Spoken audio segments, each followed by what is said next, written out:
vamos começar a discutir o que é engenharia de software. Na aula de hoje, a gente vai ter basicamente uma contextualização do escopo de engenharia de software e vocês vão entender até que parte delas a gente vai estudar na disciplina de engenharia de software 1, beleza? E para começar essa aula de hoje, eu vou fazer com vocês um paralelo que eu acho que funciona muito bem para entender o escopo de atuação de engenharia de software. E eu vou comparar ela com a construção civil ou com a engenharia civil. Eu não gosto de falar só engenharia civil porque, na verdade, tem muita coisa da arquitetura que a gente pega aqui também nesse paralelo, então vamos tratar como construção civil, que pega a engenharia civil e a arquitetura, tá? Vocês vão achar meio estranho no início, falar, pô, professor, eu vim para aula de engenharia de software, você vem falar de pedreiro comigo? É mais ou menos isso, mas daqui a pouco vocês vão entender o porquê disso daí, tá? Vamos lá. Provavelmente vocês já tiveram a experiência de vivenciar alguma obra em casa, alguma reforma, alguma construção ou algo nesse sentido. E já devem ter percebido que isso não acontece de uma forma aleatória. O pedreiro não chega lá na sua casa naquele dia e tira de trás da orelha assim, o que ele vai fazer. Quando um prédio vai ser construído, né, a mesma coisa. Ninguém chega ali e sai levantando parede sem antes pensar nas decisões mais importantes. Até a gente chegar na fase de execução de uma obra, tem muita análise e planejamento prévio. E como que isso funciona lá? Eu tento resumir a construção civil para vocês aqui em alguns passos e a gente vai analisar eles. Quando começa um processo na construção civil, normalmente o primeiro cara que entra nesse processo para trabalhar é o arquiteto. O arquiteto mesmo. Ele é o responsável por fazer o quê? Entender o problema. De que forma que esse cara entende o problema? Ó, vamos lá. Imagina que você está querendo construir uma casa. Você comprou um terreno aqui em Viçosa e você quer construir uma casa lá para você morar. Naturalmente, não é qualquer casa que te atende. Você tem algumas necessidades. Então, você vai conversar com o arquiteto. Você vai falar para ele, olha, seguinte, lá naquele terreno vai morar minha família. A minha família ela é composta por, vamos supor, 5 pessoas. Dentre essas 5 pessoas, 2 são crianças de menos de 5 anos de idade. Então o arquiteto já, opa, tem uma restrição aqui. Tem crianças naquela casa, elas são novas, eu não posso colocar qualquer tipo de coisa naquela casa, não é qualquer tipo de escada, isso poderia gerar um acidente, né? Beleza. Aí você vai falar, olha, eu tenho um hobby muito grande aí na minha vida. Eu gosto de fazer churrasco. Todo final de semana eu gosto de fazer churrasco. Eu quero ter uma área de lazer, que naturalmente tem que ter uma churrasqueira e piscina, por exemplo. Né? Eu uso com muita frequência. Beleza, o arquiteto está lá entendendo o seu problema. Ele ainda não está fazendo nada, ele está entendendo o problema. Vai falar, olha, o que mais que tem lá na minha casa? Tem idosos também que vão morar lá, né? De repente a minha sogra mora comigo. Então, enfim, ele vai ter que entender que ali tem que ter alguma coisa específica para uma pessoa mais velha, não é? De repente, para a mobilidade daquela pessoa, que pode ser um pouco mais reduzida, não é qualquer coisa que ele poderia fazer. Enfim, estão conseguindo entender que o objetivo do arquiteto é entender o problema? Ele não está necessariamente solucionando o problema, ele está entendendo, estudando o problema. E para materializar o entendimento daquele problema, ele constrói alguns artefatos, que aqui eu estou listando. Né? Por exemplo, ele vai construir a planta baixa, com os cômodos, tipo isso que está de fundo aqui para vocês. Ó, né? Isso seria um exemplo de planta baixa. Tem lá os cômodos, onde que vai ter porta, onde que vai ter janela. Além disso, ele tem outras camadas daquele projeto. Ele pode ter, por exemplo, projeto de interiores, né? Os móveis que vão ter ali, se são planejados ou não. Os revestimentos que você vai usar, o do banheiro, o da sala, se vai ter textura, se vai ter qual que é a cor da tinta de cada parede, enfim. Iluminação, como é que vai ser? Tem iluminação natural? Não tem um ambiente muito escuro, vou ter que usar alguma luz específica? Estão conseguindo observar que tem muita coisa para o arquiteto levar em consideração? Quando a gente fala que o arquiteto faz um projeto arquitetônico, na verdade, ele faz vários projetos arquitetônicos porque ele tem que considerar muitas perspectivas daquele problema. Ok? Daqui a pouco a gente chega lá na engenharia de software para vocês verem por que eu estou falando disso. Tá bom? Finalizado o trabalho do arquiteto, a gente tem uma outra figura que entra em ação, que é o engenheiro civil. Esse cara, basicamente, ele precisa de fazer o que para ele trabalhar? Normalmente, ele precisa que o arquiteto já tenha concluído o trabalho dele antes, né? Para ele poder pegar aquilo como base e realizar o seu. Ou seja, o input do trabalho do engenheiro é o output do trabalho do arquiteto. Concorda comigo? O que o arquiteto produziu é o que o engenheiro vai usar. Então, o engenheiro ele já pega um problema que foi estudado e agora ele vai propor soluções. De fato, ele vai solucionar aquele problema. Para solucionar um problema também, não é uma única solução. Tem muita coisa que o engenheiro tem que levar em consideração para ele propor aquela solução. Por exemplo, ele tem que fazer o projeto estrutural. Onde que vão ficar os pilares para sustentar os pesos ali daquela casa? Né? Onde que vão ficar as vigas? Qual que a espessura daquela laje? Tem algum andar em cima dela? Não tem? Se tiver, a laje vai ser mais grossa ou não? A viga vai ser mais grossa ou não?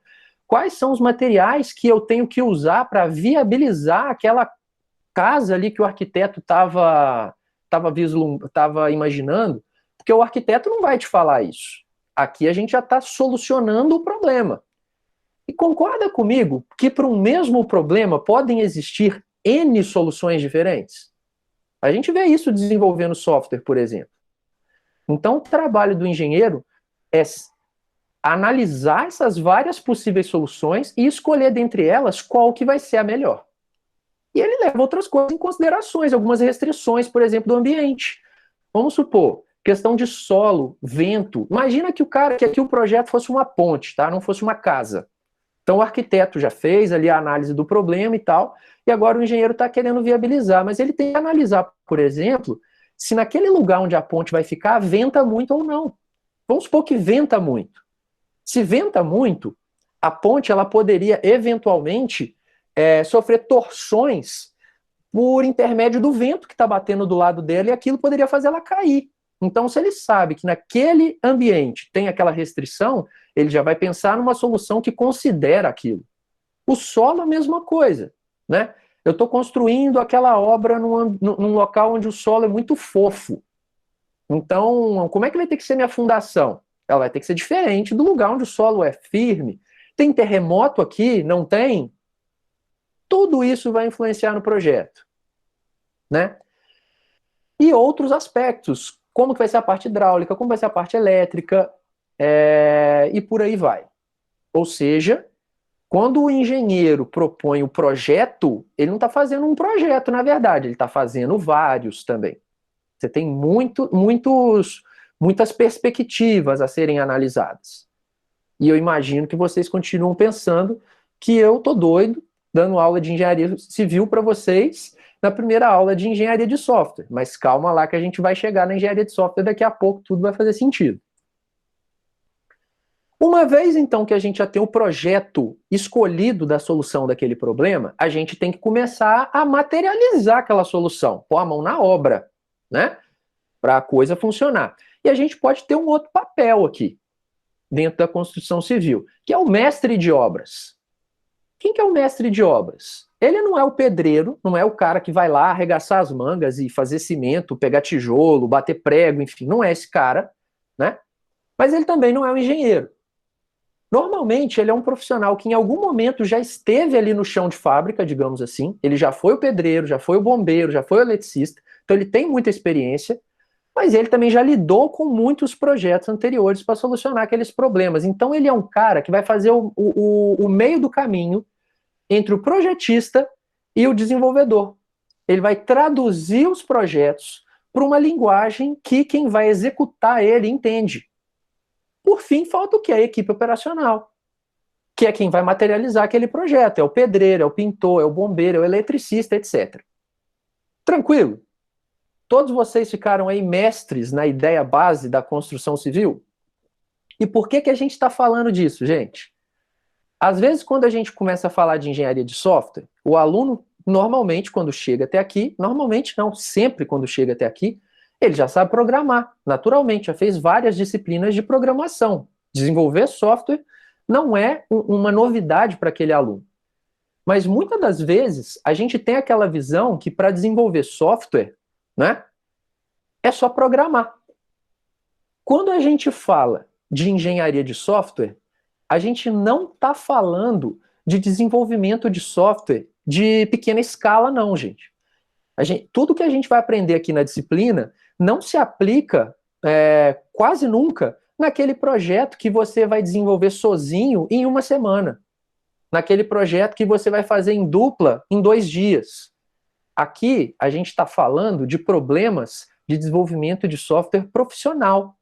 Então, não é só programação. A programação é simplesmente a parte operacional, que é aqui, ó, na nossa analogia lá, é o pedreiro, é o pintor, é o bombeiro, é o eletricista, né? Quando a gente fala de engenharia de software, a gente tem que pensar grande, tem que extrapolar esse pensamento. Você tem que levar em consideração que isso vai ser aplicado em projetos que vão ser desenvolvidos em equipes, seguindo um cronograma, que não vai ser um cronograma de uma semana, são projetos que vão durar meses, às vezes anos. São projetos que possuem orçamentos que precisam ser seguidos, então a gente tem recursos limitados que precisam ser usados de maneira adequada. E são projetos que naturalmente vão exigir algum nível de documentação para você não ficar perdido dentro dele. É aquilo que eu tinha falado, imagina. Vou construir um prédio aqui em Viçosa, igual a gente vê sempre acontecer, né? Derruba ali uma casinha, sobe um prédio. Poxa, não é o pedreiro que chegou ali e saiu fazendo o prédio pelo rumo, não. Teve todo um projeto por trás. Então imagina um software de grandes proporções. Ele não vai ser feito só programando. Tem muita coisa de engenharia de software para se aplicar ali. E é exatamente para isso que a gente tem a disciplina, para a gente aprender todos os aspectos do processo de desenvolvimento de software, de forma a desenvolver soluções que atendam essas restrições que eu grifei aqui para vocês, né? Sigam critérios de qualidade e mantenham algum nível de organização. Entendido? Por que eu fiz esse paralelo? Porque às vezes fica meio complicado de falar de software sem comparar com outra engenharia que é menos abstrata. Software a gente não pega, né? Uma obra a gente consegue ver perfeitamente, funciona melhor. Ainda dentro desse paralelo, então, eu quero analisar com vocês alguns cenários de aplicações, né, dessas engenharias. Afinal de contas, vocês podem estar pensando o seguinte, então quer dizer que a construção civil, a engenharia civil ela é aplicada sempre da mesma forma em toda a obra, como se fosse uma receita de bolo? Segue só esses passos aqui e obtive o sucesso. Será que é assim? Ou será que isso varia de um projeto para outro? Né? Vamos analisar. Vamos comparar isso daqui, ó. A reforma de uma casa e a construção de um prédio. Ambos são problemas a serem solucionados pela construção civil. Vocês acham que é idêntico? Os mesmos profissionais que atuam na construção de um prédio atuam na mesma quantidade e intensidade na reforma de uma casa? A resposta para isso é não. Eventualmente, você pode ter uma reforma pequena na sua casa que basta você ter um arquiteto e um pedreiro. Às vezes você não teve um engenheiro civil, dependendo do tipo de reforma que você está fazendo, né? Às vezes você não teve ali o bombeiro, o eletricista, o mestre de obras, era algo mais simples, né? Então os processos daquela engenharia foram aplicados de uma forma mais simplificada. Quando você vai construir um prédio diferente, é muito mais complexo, os riscos aqui são muito maiores. Então a equipe é mais diversificada, maior, né? E os processos aqui são mais rígidos. O software não é diferente. Se a gente for comparar aqui, ó, o desenvolvimento de um software para controle de tráfego aéreo, né, e o desenvolvimento de um aplicativo para jogar jogo da velha, ambos podem usar engenharia de software, mas não exatamente da mesma forma. Os processos utilizados aqui são completamente diferentes dos processos utilizados aqui.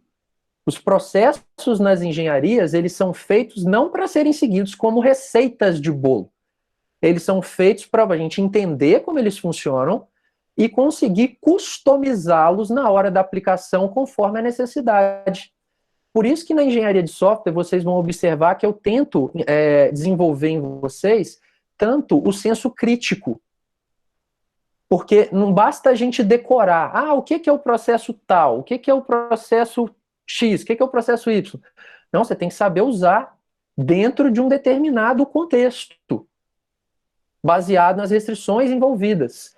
Às vezes, vocês vão ver em prova isso. Às vezes, numa prova de engenharia de software, a gente pode ter 3, 4, 5 respostas completamente diferentes. E todas podem estar corretas, dependendo dos argumentos, né, das explicações anexadas ali junto. Porque realmente você tem várias possíveis soluções para a mesma coisa. Muito bem. Então, a gente está falando de engenharia de software, e vamos tentar, então, conceituar isso aqui um pouco, de forma um pouco mais formalizada, né? Sair um pouco dos paralelos que eu usei até então. Como vocês já devem ter podido observar, engenharia de software é uma disciplina de engenharia relacionada a todos os aspectos da produção de software. Todos mesmo. Quais são esses aspectos? Vou mostrar a seguir para vocês. Mas, a engenharia de software, de uma maneira geral, ela tenta organizar as coisas, ela busca trazer uma abordagem sistemática, né, e organizada para resolver determinado problema usando ferramentas e técnicas apropriadas, que variam de acordo com os cenários, né? Então, é uma engenharia, como todas as outras, baseada em processo. Eu estou usando muito esse termo, processo, processo, processo. E aí vocês devem estar pensando, processo, o que é um processo? Será que eu vou precisar de um advogado para eu fazer engenharia de software? Não estou falando de processo judicial, tá? Estou falando de processo de sequências de passos para realizar determinadas atividades. Então, o que tem dentro de um processo? Quando a gente fala de engenharia de software, né, esses são os o quês, né, que eu vou falar para vocês de agora para frente, existentes dentro de um processo. Dentro de um processo de engenharia de software, a gente tem, por exemplo, atividades de análise. Quando a gente fala de atividades de análise, naturalmente a gente está falando daquelas atividades que buscam, de alguma forma, entender o problema que precisa ser resolvido. Afinal de contas, todo software busca resolver um problema. Não existe software que não busca resolver um problema. A finalidade de software é resolver problemas. Mesmo quando a gente fala de um jogo. Um jogo é uma ferramenta de entretenimento. O problema dele é te entreter. Como ele vai fazer aquilo, né? Então, enfim, todo o processo de desenvolvimento tem essas atividades de análise. Quais são elas? Objeto de estudo das nossas disciplinas, tanto a engenharia 1 quanto a 2. A gente vai detalhar isso mais à frente. Por enquanto, basta saber que análise são as atividades de estudo do problema. Quando a gente fala de projeto, são as atividades de um processo de desenvolvimento de software que estão buscando solucionar um problema que já foi previamente estudado e entendido. Cada retângulo desse daqui, pessoal, é um mundo à parte, tá? A gente vai destrinchar bastante isso mais à frente. Eu falando assim parece algo simples, mas na verdade você tem uma infinidade de atividades, atribuições, ferramentas, enfim, para cada um desses agrupamentos. Aqui é só uma visão por cima, uma visão macro. A gente tem atividade de implementação. Quando a gente fala de atividade de implementação, a gente está falando de codificação mesmo, programação. Basicamente, você vai programar uma vez que você já estudou o problema, propôs soluções. Agora você vai materializar. Uma vez que você implementa... E, claro, tem muita coisa a se estudar aqui, né? Formas de implementar, padrões de análise, padrões de projeto, né? Técnicas de implementação, arquiteturas, enfim. Tem muita coisa a se ver aqui. Naturalmente, a gente tem também as atividades de teste.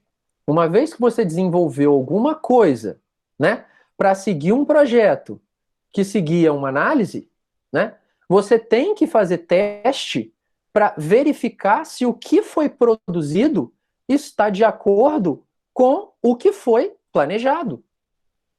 Afinal de contas, não adianta você desenvolver um software, ele não tem um bug do ponto de vista de crash, por exemplo, né? Ele não dá tela azul, ele não dispara exceção na cara do usuário, não faz nada disso, mas eventualmente ele pode não fazer as coisas que o usuário precisava que ele fizesse, né? Ele poderia não atender os requisitos desse software. Então a gente tem testes para verificar esse tipo de coisa também, um monte de tipo de teste. A gente tem atividade de implantação. Quando a gente fala de implantação, e isso é muito negligenciado, né, em alguns processos de desenvolvimento, eu estou falando de tirar, então, aquela ferramenta que já foi analisada, projetada, desenvolvida e testada, mas isso ainda está dentro de um ambiente sintético, até aqui, né, que está lá no ambiente de desenvolvimento da equipe, está dentro da empresa, né? Agora você está passando isso para o ambiente de produção, você está colocando aquilo na mão do usuário final. Será que é simples assim? Simplesmente liberar um executável para o usuário, ele instala e sai usando? Não é assim. Tem muitas coisas a serem feitas do ponto de vista de implantação, treinamento de usuário, criação de manual de usuário, dentre outras coisas. E a gente tem também a fase de evolução. O que seria evolução do ponto de vista de engenharia de software? Será que software é um negócio que quando a gente acaba de implantar aqui, ó, imagina que você tem um muro, tá? Você, desenvolvedor, está de um lado do muro e o seu usuário está do outro lado do muro. Perfeito? Na hora que você acaba de implantar, será que é como se você estivesse pegando o seu software e jogando ele assim para o outro lado do muro? Tipo assim, se vira aí, cara. Eu não tenho nada a ver com isso aí mais não, agora esse é problema seu. Não é assim que funciona. A gente sabe que um software, uma vez que ele começa a ser usado, ele naturalmente precisa evoluir pelos seus mais diversos aspectos. Vamos supor, às vezes você está criando um software para a área ambiental, que segue lá algumas leis ambientais, e aquele software está sendo usado e tal, e a lei mudou. Então, aquele software não está mais em conformidade com as novas legislações. Uma evolução natural do sistema seria ele sofrer mudanças para atender essas mudanças da legislação. Outra coisa que pode acontecer também, seu cliente está usando aquilo e tal, e ele começa a perceber que a empresa dele foi mudando e o software, de alguma forma, não acompanha mais as necessidades dele. Será que aquele software vai ser descartado? A gente vai fazer tudo de novo? Não, o software ele evolui, ele muda ao longo do tempo. Só que quando a gente fala de evolução, não é simplesmente também você sair mudando linha de código de forma aleatória sem se preocupar com outros aspectos. Tem muitas coisas a serem vistas dentro dessas atividades. Certo? Eu passei para vocês aqui um plano geral do que é feito dentro de um processo de desenvolvimento de software. Isso aqui está encadeado de uma maneira que parece uma cascata. Você acaba uma atividade, você vai para outra, vai para outra, vai para outra, vai para outra, e aí pode passar a impressão de que isso é feito de uma maneira assim como se fosse uma linha de produção. Imagina aquela linha de produção lá de um carro. Fiz a peça tal, acabou, faz a peça tal, acabou, agora faz a outra, acabou, o carro está pronto. Mas não necessariamente isso é feito dessa forma tão encadeada que vocês estão vendo aí. Porque um processo de desenvolvimento, além dele definir o que é feito, ele define como é feito. Então, veja só, tem muitas formas de eu fazer análise, tem muitas formas de eu fazer projeto, implementar, testar, implantar, evoluir. Como que o meu processo faz isso? Às vezes é de um jeito, às vezes é de outro. A gente vai estudar essas variações e entender quando é melhor aplicar cada uma delas. Mas não é só isso que é definido em processo também, não. Não é só o que, não é só como. É também quem. Imagina que você está acabando de entrar numa empresa agora. Você foi contratado e vai começar a trabalhar lá, fazendo alguma coisa dentro do processo de desenvolvimento. Ou você vai programar, ou você vai fazer teste. Não sei o que você vai fazer lá. Você vai lidar com o desenvolvimento de software de alguma forma. Concorda comigo que seria muito abstrato se você não tivesse uma espécie de mapa, digamos assim, que te posicionasse dentro daquele processo de desenvolvimento?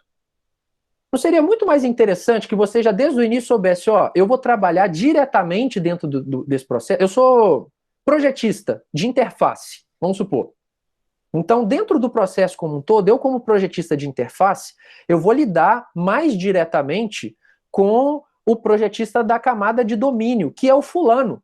E vou lidar mais diretamente com o programador da parte X, que é o Beltrano. Então, veja só, o output das atividades do fulano vão ser inputs para as minhas atividades. E quando eu acabar de fazer isso, eu vou repassar o que eu fiz para aquele outro profissional que ele precisa daquilo para trabalhar. Estão conseguindo visualizar esse cenário? Esse mapeamento de pessoas e atividades? Um processo define isso também. Quem faz o quê? mas ele também define um outro ponto. Quando? Do jeito que está aqui, né, nesse plano que eu mostrei aqui para vocês, poderia passar a seguinte impressão. Olha só, eu peguei o sistema, imagina como se ele fosse um bloco, um paralelepípedo mesmo. Você não pode dividir ele em pedaços.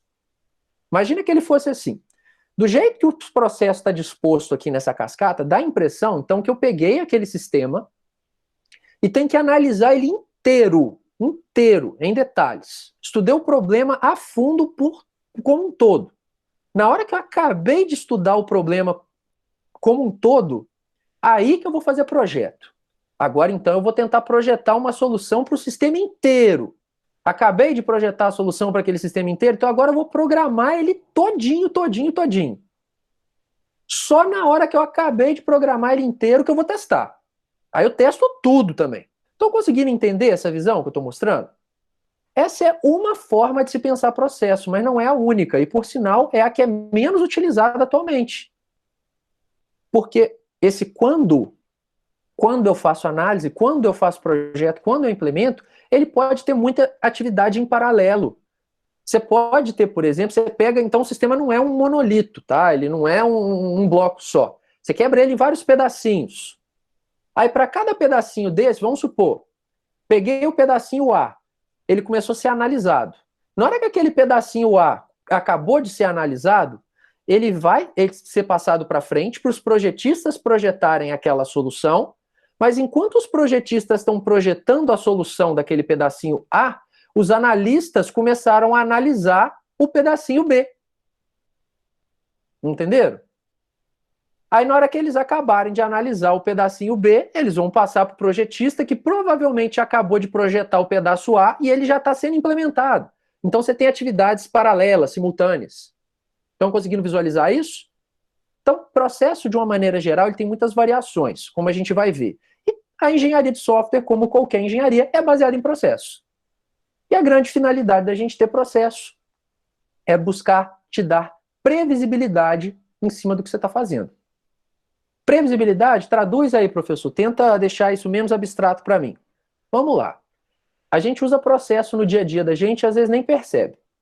Eu vou tentar dar um exemplo de processo para vocês. No nosso dia a dia, imagina que você tem um problema. A gente estava aqui na vida normal, em Viçosa, onde a gente ia para aulas presenciais, e aí um problema que você tinha era eventualmente ter aulas às 8 horas da manhã. Bom, beleza, você tinha um problema a ser resolvido. Estar dentro de sala de aula às 8 horas da manhã. O que você fazia?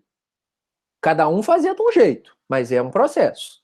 Então vamos supor, você tinha lá a forma de você operacionalizar. Vamos supor, você colocava o seu despertador para 7h20, acordava às 7h20, levantava e ia escovar os dentes, mudar de roupa. Com uns 15 minutinhos no máximo, você já tinha feito isso.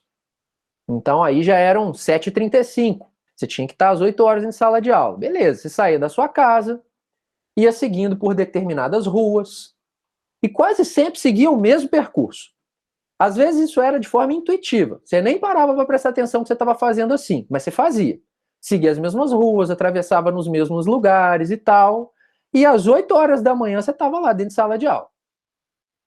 Por que você seguia mais ou menos a mesma sequência de passos? Porque aquilo te dava previsibilidade, você sabia que sempre que você repetia aquilo, você alcançava mais ou menos o mesmo resultado. Só que veja só, não adianta, por exemplo, que você pegasse esse seu processo, compartilhasse com o seu colega e esperasse que ele ia ter o mesmo resultado. Às vezes o seu colega ele mora muito mais longe do que você. Então, às vezes, ele poderia acordar na mesma hora, mudar de roupa, escovar o dente no mesmo tempo, tentar seguir mais ou menos as mesmas ruas, mas ele vai chegar atrasado. Porque o problema dele não é o mesmo problema que o seu. Estão conseguindo observar, então, que processo é uma coisa que traz previsibilidade, mas não é receita de bolo?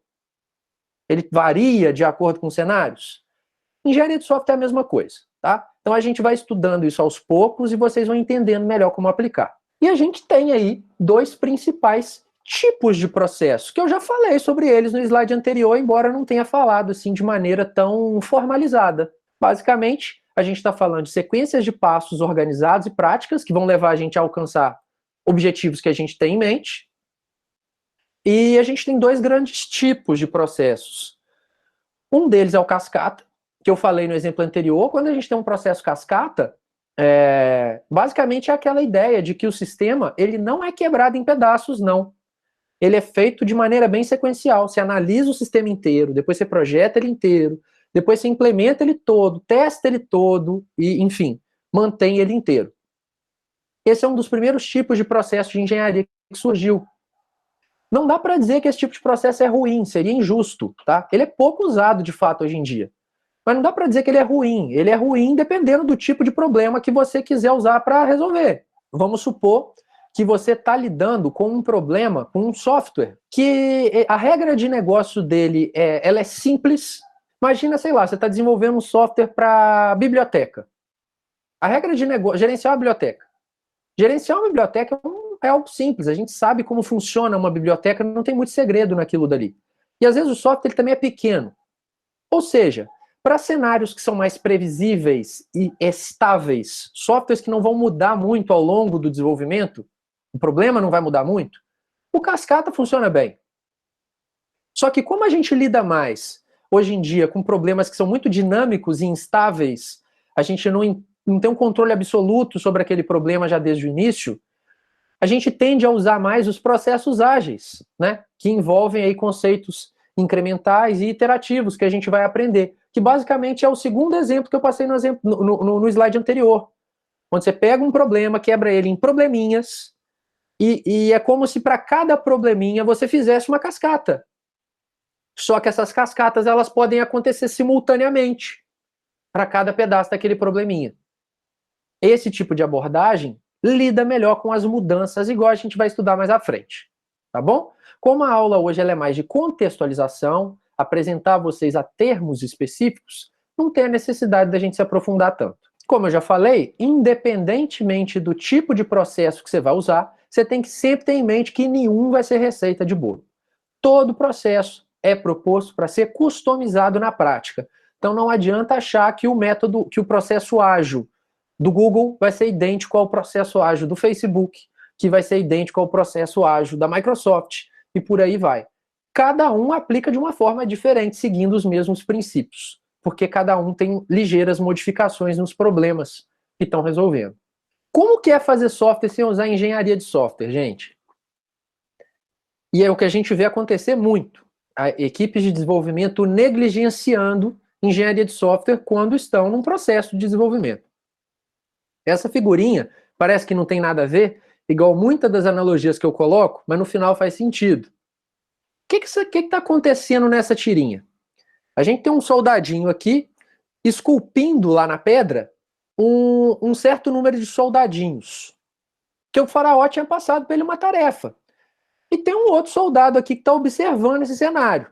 Ele está olhando esse sujeito aqui trabalhando e está questionando para ele, ó, você está certo que não existe uma forma mais simples de escrever que o faraó tem 10 mil soldados?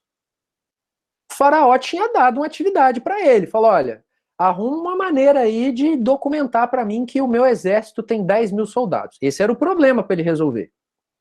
Não falou como ele ia resolver, deu só o problema. A solução é com ele. O que ele fez? A primeira coisa que veio na mente dele, a primeira ideia que ele teve foi essa. Aí ele saiu fazendo, um soldadinho para cada um. Aí imagina que começa uma guerra e morre metade do exército aí do faraó. O que ele vai arrumar, bicho, com esse artefato que ele criou aí? Né? Vai dar uma trabalheira danada para ele para modificar isso daí, não vai? O que aconteceu? A primeira ideia que o cara teve em mente, ele saiu fazendo. Isso acontece muito quando a gente está desenvolvendo software, especialmente quem gosta muito de programar. Eu, particularmente, gosto muito de programar e eu sei que muita gente gosta de programar. Então, o que a gente mais gosta de fazer, às vezes, num processo de desenvolvimento é pôr a mão na massa e sair, né, batendo código. Só que esse ímpeto, às vezes, ele é prejudicial. Porque, de repente, quando chega aquele problema para você, como eu falei, dependendo da magnitude daquele problema, do tamanho dele, enfim, da complexidade, se você simplesmente sentar no computador e sair programando, não necessariamente você vai desenvolver a solução da melhor qualidade possível. E nem sempre você vai acabar primeiro, só porque você começou primeiro. É o que essa figurinha está querendo dizer. De repente, se quando o faraó passou essa atividade para esse funcionário dele, ele antes de começar a executar, tivesse tirado algum tempo para estudar o problema, pensar nas melhores soluções, para depois começar a solucionar, de repente ele teria criado uma solução melhor do que essa aqui que ele está fazendo, e ele eventualmente acabaria até antes. É isso que eu estou querendo dizer para vocês. Engenharia de software é muito isso. A gente tem que tomar cuidado com essa ideia de sair programando. A ideia não é essa. A gente vai programar, só que vai programar depois que já tiver pensado na melhor forma de fazer aquilo. Bom, e então como é que surgiu engenharia de software? Para a gente discutir um pouquinho sobre como que surgiu engenharia de software, eu vou dar uma passada rápida com vocês sobre alguns pontos importantes da história da computação, que vocês devem ter estudado um pouquinho comigo lá na introdução à ciência da computação. Alguns por curiosidade, depois devem ter estudado mais um pouco, enfim. Mas vamos posicionar o surgimento da engenharia de software dentro da história da computação. Para vocês verem que a engenharia de software, de uma certa forma, ela surge de forma tardia. Já se fazia software muito antes de existir engenharia de software. Ela surgiu exatamente porque se chegou num contexto onde já era insustentável desenvolver software sem seguir metodologias e cenários mais disciplinados. Tá? Então vejam só, lá no final da década de 40, início da década de 50, surgiram aí os primeiros computadores valvulados. Desde então, a gente tem aí, ó, aqui a gente está no finalzinho da década de 30, início da década de 40, enfim, até lá a década de 50, surgiu o primeiro computador eletrônico, que é o ABC, o computador do Atanasov. Muita gente ainda afirma que é o ENIAC, mas enfim, tem até toda uma questão de disputa judicial e tal envolvendo isso daí, que eu não sei se vocês tiveram curiosidade para pesquisar um pouco mais a fundo. Lá na disciplina a gente não aborda tanto, mas o ENIAC não é o primeiro computador eletrônico digital. Tá? Primeiro foi aí o ABC.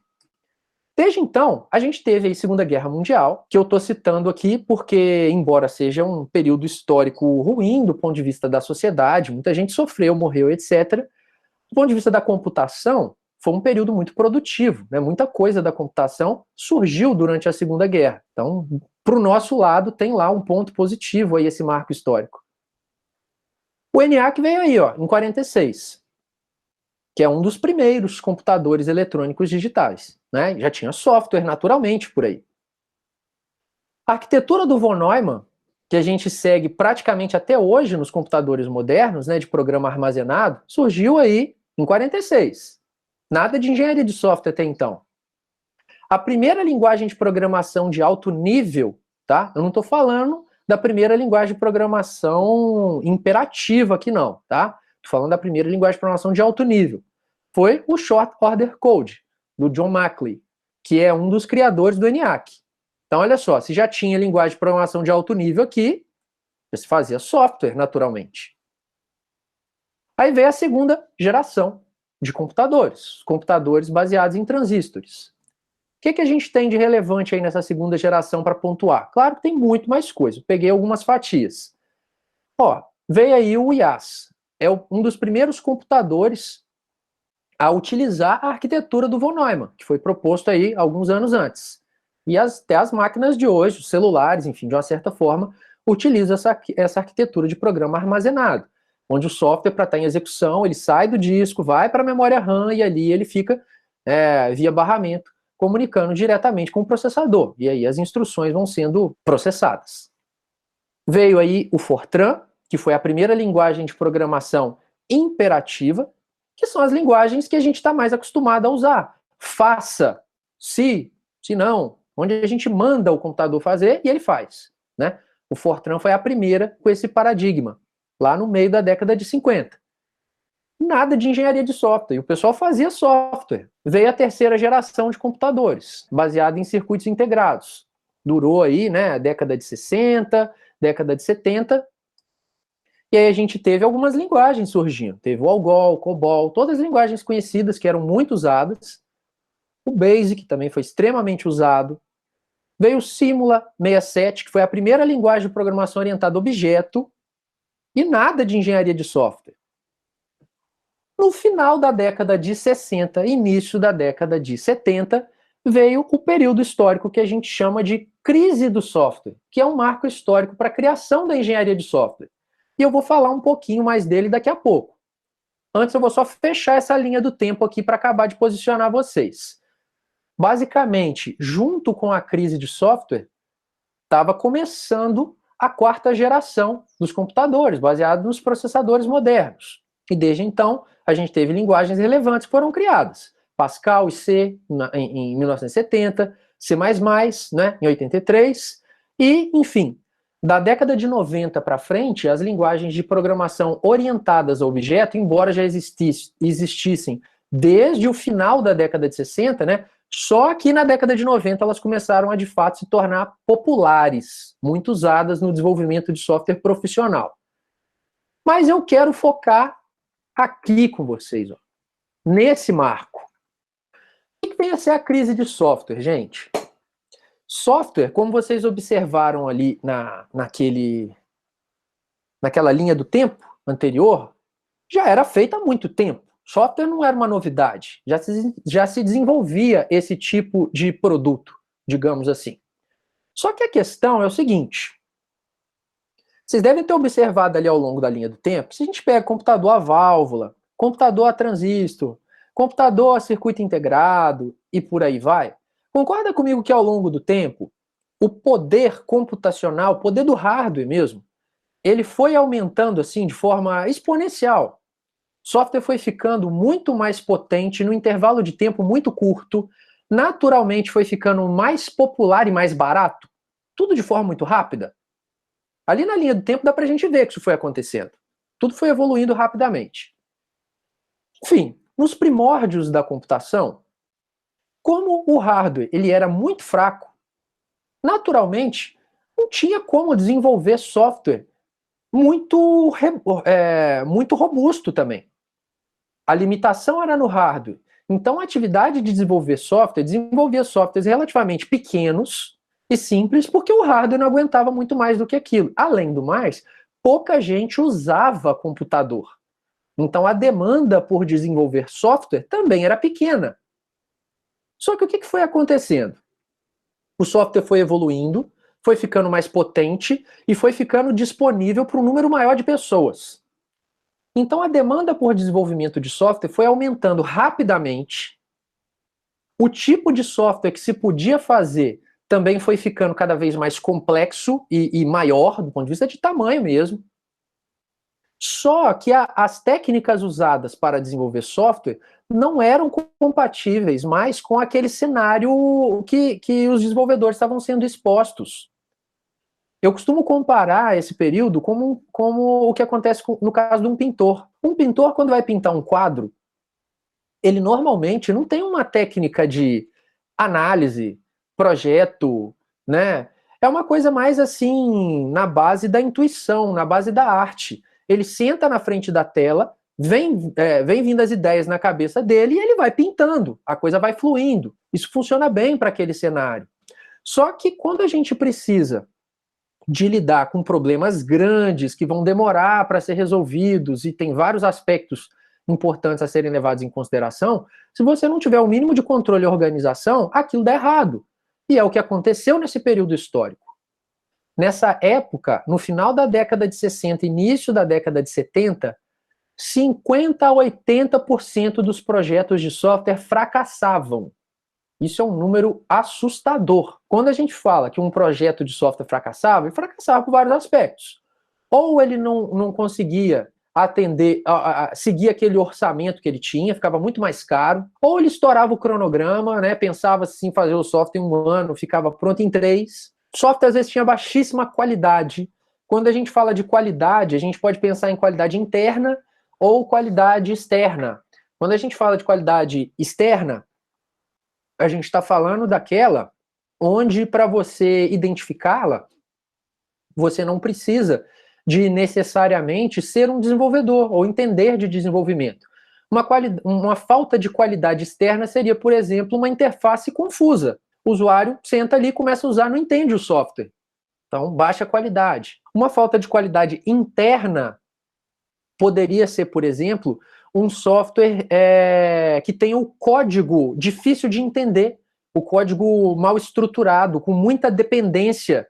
Então é difícil de você mexer numa parte do software sem afetar outra, mais esse sentido. Então os softwares pecavam muito por baixa qualidade. Muitas das vezes eles não atendiam os requisitos. Quando a gente fala de não atender requisito, a gente vai detalhar isso melhor na próxima aula, que é uma aula inclusive sobre requisitos, mas basicamente é o seguinte: o seu usuário, cliente, precisava que o sistema tivesse as funções A, B e C, e você fez um sistema que simplesmente fazia as funções Y, Z. O sistema, ele precisava de ter um relatório de vendas, o sistema não tinha um relatório de vendas, mas tinha um relatório de logística. Enfim, o sistema não fazia o que ele precisava fazer. Isso acontecia demais. Projetos não gerenciáveis, código difícil de manter, enfim. Aqui é o que a gente chama de programação orientada a cebolas, né? Eu brinco com esse termo. Programação orientada a cebola é aquele código que você abre ele, olha e chora, sabe? Você já deve ter visto isso aí em algum momento. Então, enfim, os projetos falhavam muito. Isso era gravíssimo. Naturalmente, o que se percebeu? Ué, não faz sentido a gente continuar falhando dessa forma. A gente tem que acabar com esse caráter quase artesanal de desenvolvimento e transformar isso numa engenharia, estabelecer processos, enfim, metodologias, ferramentas, coisas que nos permitam ter um certo controle sobre tudo que é feito. Então a solução, naturalmente, foi criar uma engenharia para sistematizar, medir e acompanhar o desenvolvimento do software sob seus mais diversos aspectos. Aqui surgiu a engenharia de software. É um bebê, gente. Um bebê do início da década de 70. Se a gente imaginar que técnicas de engenharia civil, né, eram usadas desde lá da época da construção das pirâmides do Egito, dá para a gente entender que a nossa engenharia ela é muito mais nova, teve muito menos tempo de errar quanto outras engenharias tiveram. Então ela ainda não é tão amadurecida quanto outras. Mas não significa que a gente já não tenha bastante coisa para aprender, usar e evitar que esses números aqui, ó, se repitam. Ok? Não usar engenharia de software dentro de um processo de desenvolvimento profissional é estupidez. É assumir que você vai repetir erros do passado que já não são necessários mais. Não tem necessidade da gente reinventar a roda, uma vez que muita coisa já está definida e mostra pra gente como não errar. Ok? Aqui eu coloquei essa imagem desse computador só para ilustrar para vocês, ó, que quando a gente começou a desenvolver software, né, a gente tinha computadores lá tipo ENIAC, que ocupavam lá 3 andares, e quando a engenharia de software surgiu, a gente já tinha computadores do tamanho de uma geladeira. Então, assim, nada mal, né? A gente já podia ter isso num espaço dentro de uma empresa, dentro de um escritório. Então, naturalmente, a demanda por desenvolvimento aumentou mesmo. Bom, algumas motivações aqui, galera, para a gente estudar engenharia de software, tá? Por que eu tenho que estudar engenharia de software? Vou tentar mostrar para vocês rapidamente aqui algumas coisas. Imagino que seja meio óbvio para vocês que a economia de todas as nações desenvolvidas hoje em dia depende de software. Quando a gente fala que depende de software, é porque muitas dessas nações trabalham exportando tecnologia. Quase todo software que a gente usa, infelizmente, não foi desenvolvido no Brasil. Sistema operacional que a gente usa não foi desenvolvido aqui, as ideias de desenvolvimento que a gente usa não foram desenvolvidas aqui, enfim, porque a mentalidade desses países é um pouco diferente. Eles trabalham muito com a ideia de exportar esse tipo de coisa. Naturalmente, quando a gente pensa em exportar tecnologia, você pode se deparar com alguns cenários específicos. Vamos supor, eu estou aqui no Brasil, eu quero contratar uma empresa lá da Índia para desenvolver algo sob medida para minha empresa, enfim, aqui no Brasil. Mas, poxa, eu nunca fui na Índia, eu nunca vi a cara do pessoal que trabalha lá, não tenho a mínima ideia como é que eles são. Como é que eu posso confiar que eles têm capacidade para desenvolver algo para mim que atenda a qualidade do que eu preciso? Dentro de engenharia de software, tem, por exemplo, os modelos de maturidade de processo, que a gente vai estudar em algum momento. MPSBR, CMMI. É como se fosse uma régua que mede em níveis a capacidade de desenvolvimento de uma equipe, de um processo. E quanto maior o nível, mais você pode confiar. Então vamos supor, CMMI, embora vocês não saibam ainda o que significa, mas o nível mais alto dele é o nível 5. Vamos supor que eu estou contratando uma empresa lá da China, da Índia, eu nunca vi aquele pessoal, mas eles são certificados, são avaliados CMMI nível 5. beleza, eu posso contratá-los de olho fechado, porque eu tenho certeza que eles vão dar conta de fazer o que eu preciso. São coisas de engenharia de software que a gente ainda vai aprender. Medir a qualidade de um processo. Números aqui para vocês entenderem. Ó. Em 2009, poxa, 11 anos atrás, bastante tempo já, os Estados Unidos investiram quase $1 trilhão em hardware, software e equipamentos de telecomunicação. Isso em um ano. Então, tem muita grana sendo injetada dentro da nossa área de atuação. Trazendo para uma realidade mais próxima da nossa, ó, entre 2008 e 2012, os investimentos no Brasil mesmo em TI, eles dobraram.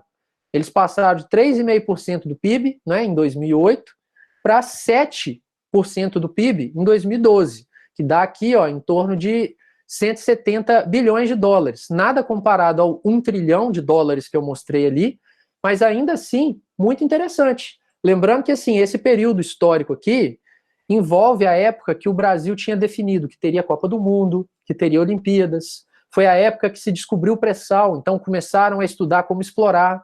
Então, a exigência por tecnologias devido a essas questões que envolviam o nosso cenário local era muito grande, então estava crescendo de forma acelerada. Olha só, o crescimento local aqui, ó, em 2013 de TI, foi de 14%, sendo que a média de crescimento mundial era de 5,5%. Então o Brasil estava muito mais acelerado do que a média do mundo, ocupando aqui a 7ª posição mundial, atrás de quem não tinha como estar na frente mesmo. Estava atrás aí de Estados Unidos, China, Japão, Reino Unido, França e Alemanha. Bom, por que eu estou falando dessas questões econômicas e essas outras que eu vou falar aqui para vocês, ó, dentro das motivações? Dentro da nossa sociedade, ó, cada vez mais software controla tudo. Dificilmente você consegue ver algo hoje que não funcione de alguma forma direta ou indireta usando software. Veja só, aqui eu estou dando exemplo de carro que estaciona sozinho. Você já deve ter visto, carro que faz baliza sem você precisar fazer nada com ele. Tem sistemas que evitam acidente no trânsito. Hoje em dia tem carro que tenta detectar se você está dormindo. E se você estiver dormindo, ele tenta te acordar de alguma forma e evitar um acidente. Vou dar um exemplo aqui, né? Algumas pesquisas indicam que quando um motorista ele cochila ao volante, ele não costuma fazer movimentos bruscos na direção.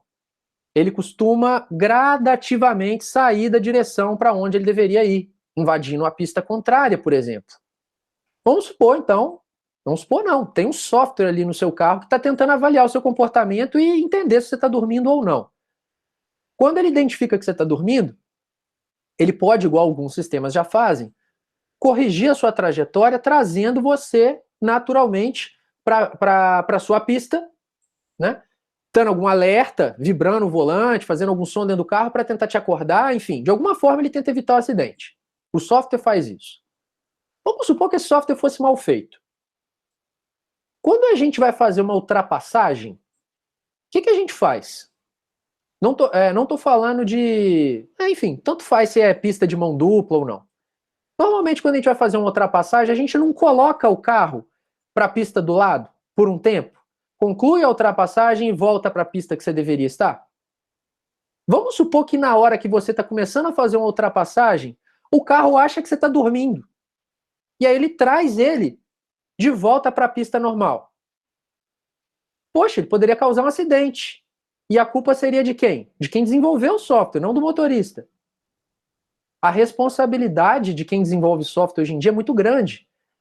Às vezes, quando a gente fala em problemas que causam mortes e tal, a gente pensa que isso acontece com o profissional da área de saúde. Mas a nossa área, se a gente não tiver a devida responsabilidade ética, moral e técnica quando a gente está trabalhando, a gente pode causar problemas muito sérios. Aqui, por exemplo, a Fórmula 1. Hoje em dia, esses carros são todos computadorizados. Imagina esse carro da Renault aqui, ó, que na época era patrocinado pela Microsoft. Eu estou destacando o símbolo da Microsoft aqui para vocês, ó. E essa é uma foto de Mônaco.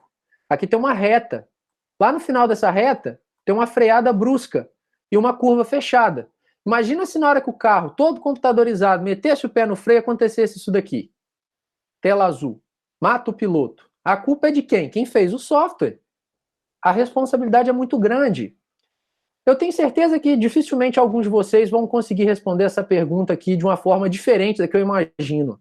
Vocês conseguem imaginar algum profissional com ensino superior hoje que trabalhe sem usar software?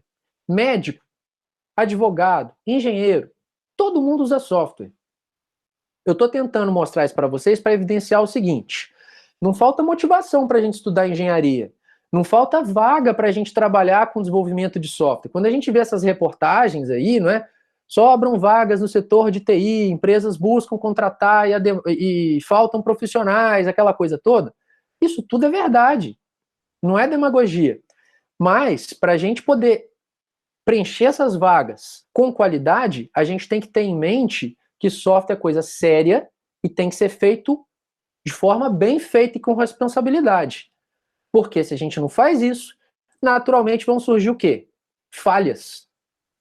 Quando a gente não segue engenharia de software adequadamente, o software vai falhar. Quando ele falha, se a gente for pensar que aqui tem software para controlar, por exemplo, hospital, controle aéreo, contábil e tal, essa responsabilidade vai cair no colo de alguém, quase sempre no colo de quem fez. E essas falhas, elas podem causar prejuízo. Você pode falir uma empresa. Você pode matar pessoas. E esses problemas vão impactar ou no usuário final, no desenvolvedor, em ambos. Eu vou citar alguns exemplos para vocês de agora para frente, tá? Em 2011, ó, o Gmail não era tão popular como é hoje, e ele teve um problema que apagou milhares de contas do serviço, do dia para a noite. Só foi possível restaurar as informações por meio de cópias offline. Então veja só, muita gente ficou sem a conta e o troço era tão sério que o Google só conseguiu recuperar por meio dos backups em fita magnética que eles tinham fora do ambiente web. 40 mil pessoas foram atingidas por esse problema aí, que representava cerca de 0,02% dos usuários do serviço. Alguns poderiam questionar, percentual irrelevante, a gente não precisa de levar em consideração.